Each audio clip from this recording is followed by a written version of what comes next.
What's up, everybody? It's your boy Joshua Edwards, live from Brooklyn, New York. This is Joshua's Proximity.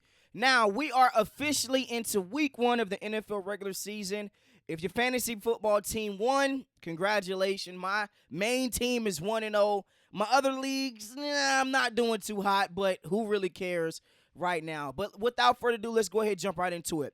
So yesterday and really week 1, there were some interesting games. We had a great game, Sunday Night Football, between the Ravens and the Bills. And then obviously last night's game between the Vikings and Bears was another down-to-the-wire type of game. But that's not exactly what I want to start off with. There is a game that I watched, and I said this head coach needs to be fired right now. And it's Mike McDaniels with the Miami Dolphins.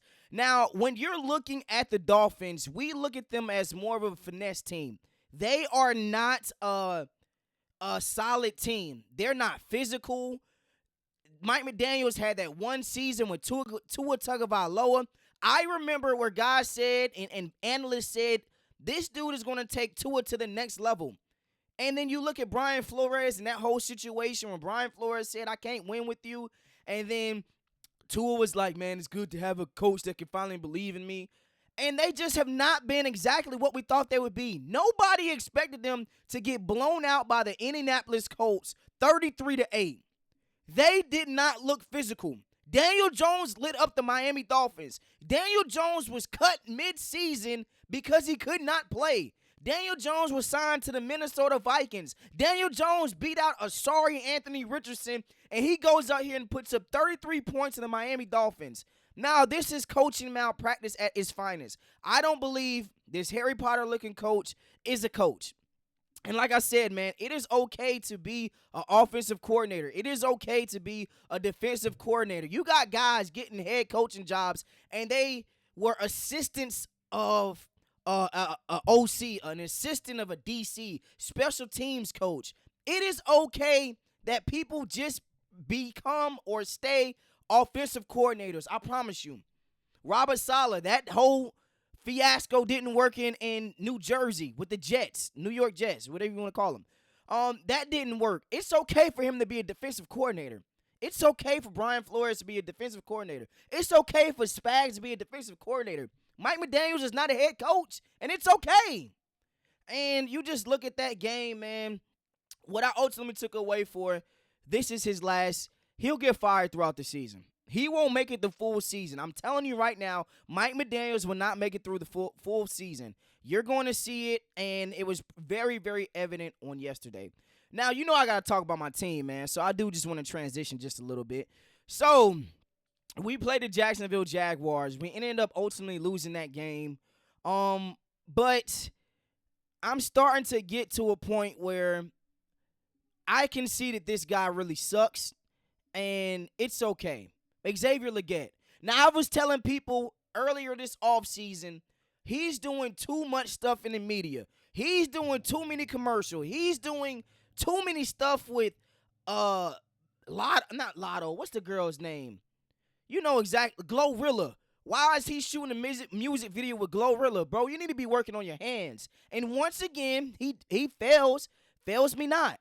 I mean, he has a catch on the sideline at the end of the half. If he drags both feet in, we are easily right there inside what I like to call the red area. Not the red zone, but the red area. Inside the 30. Now, he had a simple out route. Bryce Young put it right on him. We ready to move up the field. And then the referee says incomplete pass because he didn't get his feet in. Now, this is a reoccurring theme once again with Xavier Legette. A lot of people don't remember we traded up to go get him. We traded up to go get this dude. And it's not just that. It's the fact that we traded up to go get him and he's not producing. Instantly, I can tell Tetairoa McMillan is the better receiver than Xavier Legette. I'm really starting to think he's a bust, man. You go up in the back at the first round to go trade up to go get him. He's not the Army Swiss knife that we thought he was. He can't catch still, and he's still making boneheaded mistakes. You get beat on a crossing route because you're not running hard enough, so the DB is able to break on the ball and break it up into the air, and it's an interception. And then I was seeing a lot of this yesterday or Sunday with the Panthers, drops. Hunter Renfrow, Jatavian Sanders, Tedoror McMillan, Xavier Legette. It was a lot of plays left on the field that I know people are going to say it's on Bryce Young. And don't get me started on the run defense. We had Travis Etienne looking like he was a first round talent, like he is. But we had him out there looking like he was a Hall of Fame type of running back. And he looked so good that they were willing to move off Tank Bigsby after this game because of what he displayed. And I know that we're better than this. I know that the Jags really aren't like that. So I expect us to look better against the Arizona Cardinals. I expect Xavier Legette to be on his P's and Q's, man. You're at a point right now where it's almost chop time. I mean, if you were that guy, we don't go and draft Tedoror McMillan with the 8th pick. It's just that simple. So I expect him to continue, to turn it up. Got to turn it up, man. I expect Bryce Young to look better this go around against the Arizona Cardinals, man. So I look forward to it. But you guys know how we get down, man. This is top 10 Joshua's proximity hierarchy. Let's jump right into it. So coming in at number 10 is the Minnesota Vikings. Now, when you look at the Vikings, yes, they didn't look that the best yesterday. This is why preseason matters. A lot of guys, a lot of coaches don't want to play their starters in preseason. I don't know why. And you can actually see it on yesterday's game. J.J. McCarthy, for the first 3 quarters, looked like a deer in headlights. He looked like he was seeing ghosts out there, but they was able to turn around. Number 10, the Minnesota Vikings. Coming in at number 9 is the San Francisco 49ers. Now, they beat the Seattle Seahawks in Seattle. Great game. McCaffrey looks like he's back. I don't want to jump the gun too fast. Brian Robinson looked good. Ricky Pearsall looked good once again. Coming in at number 9 is the San Francisco 49ers. At number 8 is the Detroit Lions. Yes, they lost to the Green Bay Packers, but they're still very, very potent offensively. They did look differently defensively and offensively because of their loss with the, obviously, coordinators and stuff.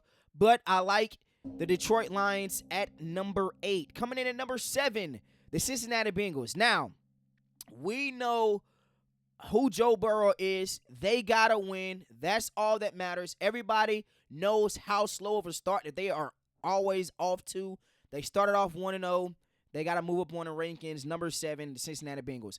Coming in at number 6, the Washington Commanders. Now, they played the Giants. They looked okay offensively.